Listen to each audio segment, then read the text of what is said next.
This is the network service of the NTA.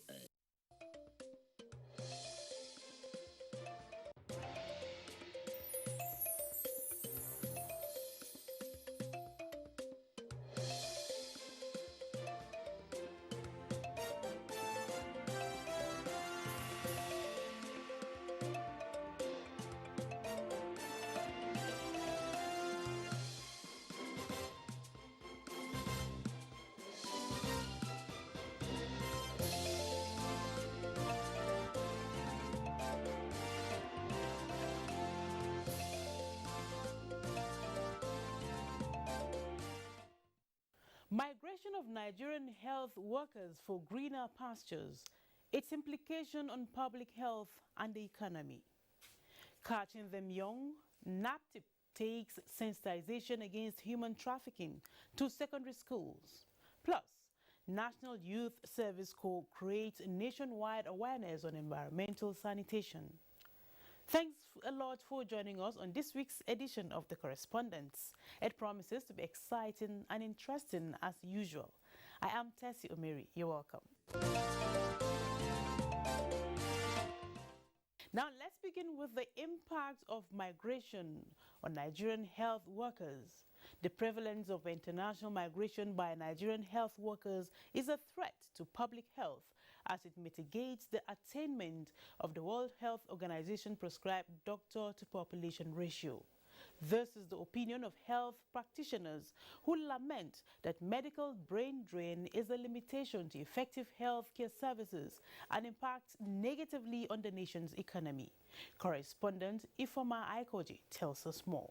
Brain drain from Nigeria dates back to the late 1980s when the country witnessed an economic downturn that propelled workers, particularly health practitioners, to seek greener pastures in developed countries. Several researches into this concept identified a desire for better remuneration, improved working environment, and facilities as well as progressive opportunities as some reasons for this move.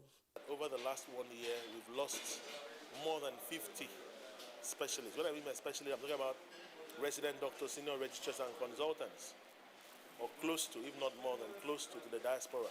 If you were earning 1 million naira before, right now when you earn 1 million naira, you know the value. So people are being offered jobs and which are being paid in US dollars. It's not only University of Youth Teaching Hospital. It's a problem that I hope the government should be able to begin to look at it because it's affecting most of the teaching hospitals. Last week I saw an advert of a job opening in Saudi Arabia. I saw the 1 month salary. I realized that even if I don't spend my whole year's salary, that the 1 month salary, it will just add up to half of that 1 month salary. So if somebody sees that kind of thing, and you know that you can easily get the job abroad there, and then you calculate what you will make in 1 year from that kind of money, then you quickly pack your bag and start going. The outbreak of the novel coronavirus and its dire consequences, especially in the Western world, seem to escalate the trend as most developed countries have multiplied their value for health workers and Nigerian professionals seem to be the most targeted. The countries in Europe, especially the United Kingdom, countries in Asia, Saudi Arabia are targeting Nigerian doctors whom they did not train.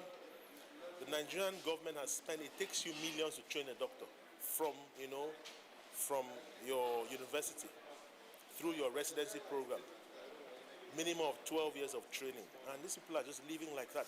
Because if we go out there in the UK, US, Canada, we see that Nigerian trained doctors are the ones doing all the exploits there because they have enabling environments there. And once these people go, of course, it affects the economy of the nation.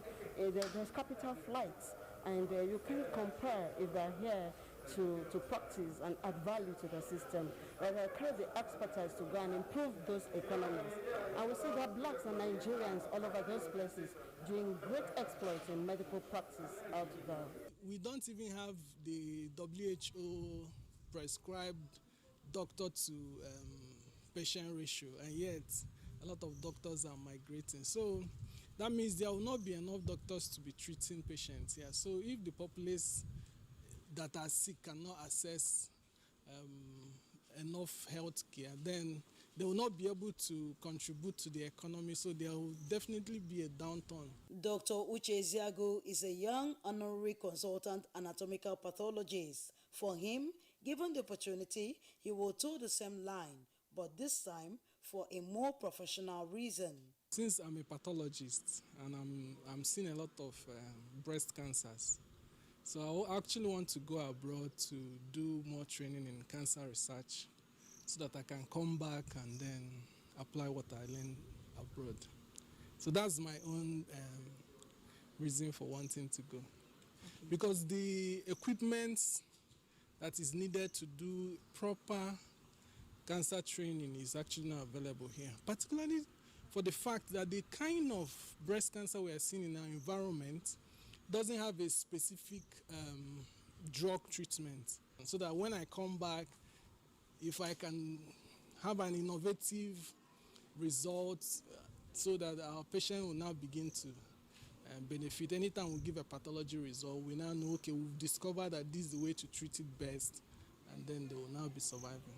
Health stakeholders therefore submit strategies to curtail the prevalence of brain drain from Nigeria. I think it's something that we need to look at holistically and address and try to stem the brain drain because it's becoming alarming. There's also going to be need, of course, for different employers of labor to try and match up and to try and probably restructure to be able to see how to care a little bit more for health workers to assuage the fears of the challenges of the healthcare environment, which COVID has really brought to fore. Political will should be improved. There should be commitment to the healthcare sector. Now, the healthcare is quite exorbitant, and there should be more investments in the healthcare sector, knowing that that is what drives the economy. So with this, the people will step back. Once they have enabling environments to work with, we are here to work. With Nigeria's population at about 200 million, the ratio of doctor per patient remains 1:5,000 as against 1:600 as proposed by the World Health Organization. This, experts say, poses severe risk on the country's public health, hence the call to address brain drain as a matter of urgent public importance. Brain drain in the health sector is indeed a sad commentary of our time.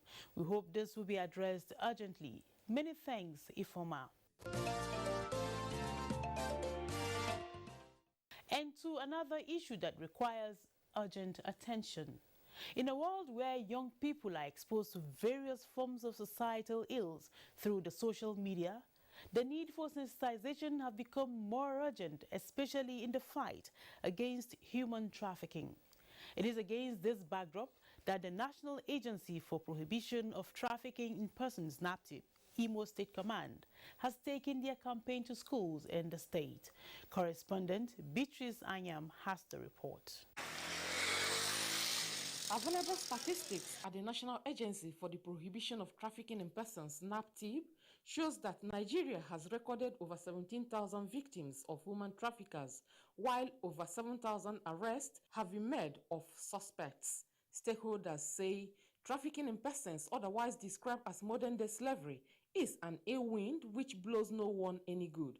Hence, perpetrators of this act target people who are poor and vulnerable or in their search for better life, and often subject their victims to various inhuman treatment, ranging from child abuse and neglect, sexual and gang violence, as well as slave labor. The crime is abating with the seriousness with which the agency is fighting the crime in terms of sensitization, but problems and disasters, misfortunes and downturn in the economic sector is still pushing people. According to them, poverty is one of the reasons why people are involved in trafficking. And situations are not getting better.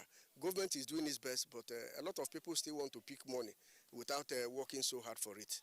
The country is very, very large, and the agency is not everywhere. And it is cognizance of that fact that the agency is now engaging in an expansionist policy, and it is part of it that brought me to the state so that we can create more awareness, because they say prevention is better than cure. When we'll be able to create more awareness and have enough personnel in terms of capacity to come after these criminals, I think the better for it.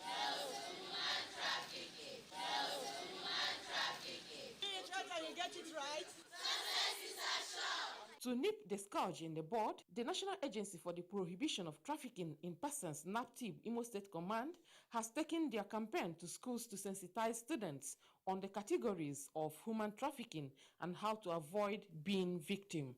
When they come to you, these days, nobody should deceive you, okay? Nobody should deceive you. Anybody that comes to you and tells you that, come, I'll give you this, I'll give you that, come and follow me to my house. What will you tell the person? Tell yourself, beat your chest and say, I am priceless. I am priceless. My body is not for sale. My body is not for sale. Some of the students speak on what they have learned. I have learned from these NAPTIP people that whenever I see something that is wrong, I should not keep it to myself. I should speak up and tell my teachers or anyone I know around. I've learned from them the meaning of human trafficking, how they deceive people into human trafficking, and the ways people are going to stand by their rights so that they will not deceive them. I've learned how to approach the people that maybe come to traffic, to take me into trafficking, or people that come to push me to hard labor. I've learned how to approach them. Commander NAPTIP Imo State Command, Ernest Ogu, says ignorance among the youths contribute largely to the trafficking of those within the age grade. Our mission, since we are in Imo State, to get across the whole local government areas in Imo State and public schools within Imo State to give them the requisite knowledge that they need. When they are equipped to know the right information, they will be able to say no when negative influences begin to bear on them. Controller of Immigration Service, Imo State Command, Owerri, Oke Ezugu, emphasized the need for parents to inculcate good morals in their children as a measure towards winning the fight against human trafficking. We've taken steps to ensure that, one, if a minor comes for a passport with an application for passport, we insist on the parents' consent so that we'll be sure that the parents are aware that child is actually applying for a passport. And we have a process of interrogation and investigations within the confine of passport office.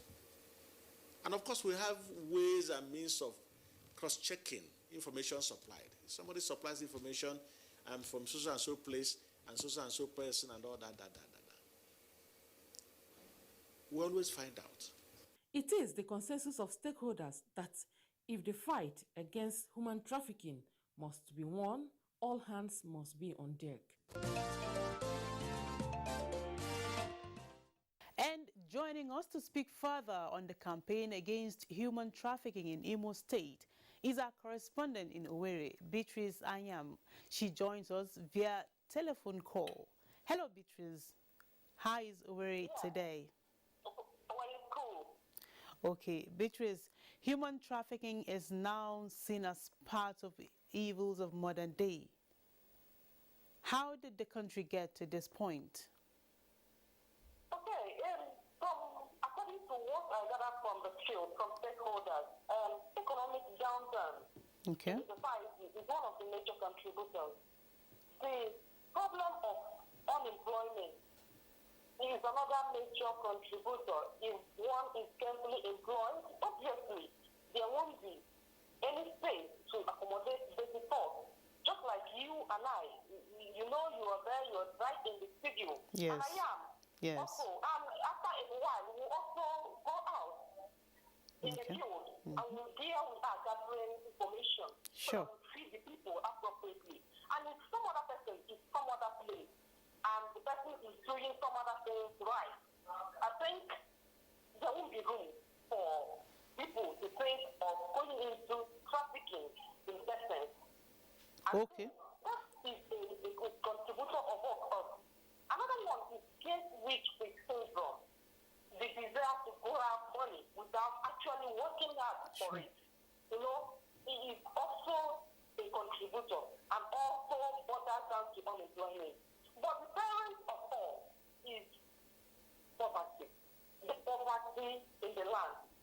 And more with the poverty also cushions conditioned by the COVID-19 that is just subsiding, it's still there, but when COVID-19 is a major factor that contributed to this poverty in the land. And so, this helps us to get to where we are in this culture of trafficking. All right, let's talk about the campaign by NAPTIP into secondary schools. How best can these innocent children be educated, to understand the tricks of the traffickers, as well as so that they'll be able to avoid, being victims of this ugly trend? Okay, from what I saw, you can also see them from my report there. You see, the campaign so far carried out, they use pictures, they illustrate, children, they understand what they see better than speaking a lot of grammar. They use flyers, you understand? Also use the simplest language the children can understand. Okay. Sometimes they use vernacular to make sure they will get acquainted with the tricks of these traffickers. Okay. I think the language children understand and the use of pictures and demonstrations will have more to get this knowledge imparted into the children. Okay. We hope this will actually help, to change the narrative. Beatrice, you said earlier that poverty is one of the major contributory factors of this ugly trend. Can you please tell us what you think government should do in order to avoid this? Yes, like when I was discussing with stakeholders, they were hinging on this factor of job creation, creating jobs. The government should do their own in job creation, and also create enabling environment for the private sector to contribute their quota in creating jobs and job creation. And government should also engage the unemployed in skills acquisition. Okay. And also provide empowerment thereafter the acquisition of such skills to make sure people will be engaged. Okay. Because, like you and I know, they said the idle mind is the devil's workshop. Yeah, sure. And so it is just about that. The idle mind is really the devil's workshop. When people are engaged, that will be good. Also, government should look into the job creation and also provide the private sector is a partner, should be a partner in job creation, and so should be given an enabling environment to do that. Okay. Now, talking about partnership, Beatrice, what is NAPTIP doing, to collaborate with developmental partners, NGOs in the fight against human trafficking? Yes, the NAPTIP, I think they are heavily involved in fighting human trafficking. The development partners, like the report you saw there, one development partners, Alliance for Africa, was in that campaign, and so to ensure they will contribute their quota in making sure that they get to educate the people. They are part of their own bargain of it is to educate, and some other persons have the bargain of rehabilitation. Like also the NAPTIP commander, when he told me while in an interview with him, he told me that they also in the field sorting out for victims and these traffickers. And once they get it, they report to them. But reporting to them, like for instance here in Owerri, there are barely 3 months here in Owerri, and the challenge of where to get them, where to settle, or when these people are being reported, or when they get them, where to keep them. Yes. These are all the challenges they are facing. They face a lot of challenges there because they are new, accommodation and all of that. But be that as it may, he told me, the commander here told me that once they need to report to the police too, they get them to the police because of the accommodation problem. Then the ones they need to get to the women affairs, they need, all these are partners. Even the immigration service, Nigerian immigration service, they are all partners, and the civil NSCDC, they are all partners in this fight. And so they are doing the much. Like I was told that barely 3 months they have gotten up to 15 cases, gotten 15 reported cases, which they have also attended to. Okay. So I think they are doing much in that aspect of fight against, but they're calling all hands to be on deck so that we stamp out this menace in the society. Okay. What can we say? We hope and pray for better days. And that concludes this segment of the program. Many thanks, Beatrice, for being part of it. Hope to see you again soon. Thank you so much for having me. You're welcome. Still to come, NYSC nationwide environmental sanitation exercise, the Ebonyi State experience. Join us again. Nigerian youths are about the greatest assets the country has at the moment. It is therefore not surprising that the administration of President Muhammadu Buhari is strategically responding to the yearnings of the youth through multiple projects and programs. Youth Entrepreneurship Support Years by Bank of Industry, the Youth Investment Fund by the CBN, and several other conditional cash transfer programs. Recruitment of 774,000 social workers, majority of whom are youths, and so many other projects that are beneficial to youths directly or indirectly. If the administration can do all this, definitely with a degree of patience and time, it can achieve more. Nigerian youths must come together to say no to terrorism, no to vandalism, and no to all disruptive tendencies. Hashtag Youth for Greater Nigeria. Pacifying the youths, unifying the nation. Welcome back to the Correspondent. In a bid to impact on their host communities and ensure a clean and healthy environment, the National Youth Service Corps has moved to instill the culture of cleanliness in the people of Ebonyi State, especially at marketplaces.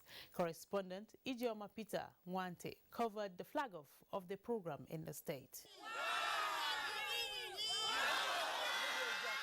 NYSC National Environmental Sanitation Exercise being carried out in the 774 local government areas in the country has as its theme clean environment, good hygiene, panacea for good health and long life. Flagging off the exercise in Ebonyi State on behalf of the NYSC Director General, the state coordinator Mrs. Mercy Bamai said the aim is to sensitize the public, especially the rural dwellers, on the health risk of poor hygiene. I wish to assure Nigerians that we will not rest on our oars as we continue to offer health and other services, including environmental protection. I am particularly hopeful about the prospect of this exercise because with regular sanitation, malaria and other related diseases will be reduced to the barest minimum. Let me use this opportunity to once again thank the state government, traditional rulers, community leaders, and other stakeholders for supporting this noble cause. Some of the corps members expressed satisfaction for engaging in the exercise. What we actually did there was keeping the environment clean. We swept to show a good example of a good citizen that keep the environment clean, and we were happy doing it. It was really part of fun, and we made them learn a lot of things like towards the health, keeping the environment clean. It also makes them to know more about the health. It even brings more customers. So we were really happy when we were doing that. But I'm very happy doing it because actually I partake in the exercise very well, making the environment clean. I talk about with the people, tell them how to keep the environment clean, and it was a very nice one. I want to appreciate the NYSC scheme for bringing such program into the part of our program, the NYSC service here. It's a very good one. I want to appreciate them because it's part of our community development service, and it's very good so that we partake in the upkeep of the environment as NYSC corps members. Some of the areas covered in the cleanup exercise include the International Market, the Communical Center, and the Periphery Market. Chairman NYSC Governing Board, Mr. Ben Okike, appreciated the scheme for the exercise. What we are doing now is promoting good health, and that will promote our lifespan. Some of the traders bear their mind. I'm very happy when I see the corps member sweeping, keeping everywhere clean. Cleanliness, they say, is next to godliness. It's on this premise that people are advised to take the issue of cleanup. I quite agree with you, Ijoma. Cleanliness, they say, is next to godliness. We hope this will be sustained throughout the Federation. After all, a healthy nation is a wealthy nation. And that's the correspondent this week. Thanks so much for always being there. Join us again next week, same time on another edition. And a quick reminder that COVID-19 is still around us. Continue to abide by government regulations and safety protocols. And more importantly, get vaccinated. Take responsibility and stay safe. Bye for now.